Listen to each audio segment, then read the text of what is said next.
நடிகர் கவுண்டமணி செந்திலுக்கு பின்னாடி தமிழ் சினிமாவுல முக்கிய காமெடி நடிகராக விளங்கியவர் தான் வடிவேலு அவர்கள். மதுரையில இருந்து சினிமா வாய்ப்பை தேடி சென்னை வந்த துவக்கத்துல சின்ன சின்ன வேடங்கள்ல நடித்து ஒரு கட்டத்துல முன்னாடி காமெடி நடிகராக மாறி பல வருடங்களாக மக்களை சிரிக்க வச்சிட்டு இருக்காரு. வடிவேலுடைய காமெடிக்கென பெரிய ரசிகர்கள் கூட்டமே இருக்காங்க. உலகெங்கும் உள்ள தமிழர்கள் இவருடைய ரசிகர்களாகவுமே இருந்துட்டு இருக்காங்க. இப்போதுமே தொலைக்காட்சியில இவருடைய காமெடி காட்சிகளை மக்கள் ரசித்து பாக்குறாங்க. சந்திரமுகி, வின்னர், கிரி, தலைநகரம் உள்ளிட்ட பல படங்கள்ல இவருடைய காமெடி காட்சிகள் ரசிகர்களை வயிறு குலுங்க சிரிக்க வச்சிருக்க. எல்லோர் வீட்டின் ரேஷன் கார்டுல என் பெயர் இல்லையே தவிர எல்லோருடைய குடும்பத்திலுமே நான் இருக்கிறேன் அப்படின்னு வடிவேலு அவர்கள் நிகழ்ந்துமே பேசியிருக்காரு. இந்த நிலையில பாத்தீங்கன்னா வடிவேலு அவர்கள் காமெடியில வேணா ஜாம்பவானாக இருக்கலாம், ஆனா சொந்த வாழ்க்கையில பல சர்ச்சைகள் அடைந்த மனிதர் அப்படின்னு கூட சொல்லலாம். இவருடைய ஆரம்ப காலகட்டங்கள்ல கேப்டன் தான் இவருக்கு உதவி பண்ணாரு. ஒரு கட்டத்துல கேப்டனையே மோசமாக விமர்சித்தும் பேசியிருந்தாரு. அதன் பிறகு பாத்தீங்கன்னா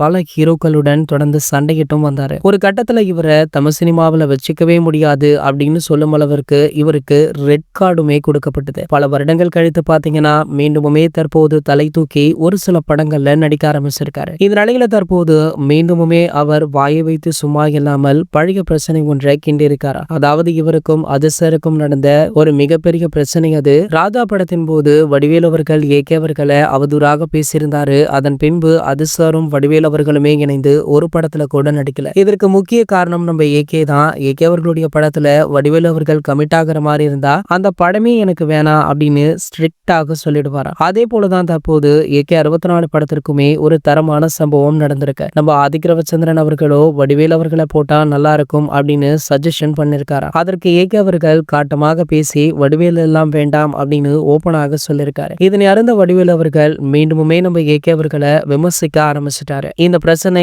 எங்க போய் முடியும் அப்படின்னு தெரியல. சோ வெயிட் பண்ணி பார்க்கலாம் என்ன நடக்குது அப்படின்றது. இது போன்ற சினிமா செய்திகளை பற்றி நீங்க உடனே தெரிஞ்சுக்க நம்மளுடைய சேனலை மறக்காம சப்ஸ்கிரைப் பண்ணிக்கோங்க.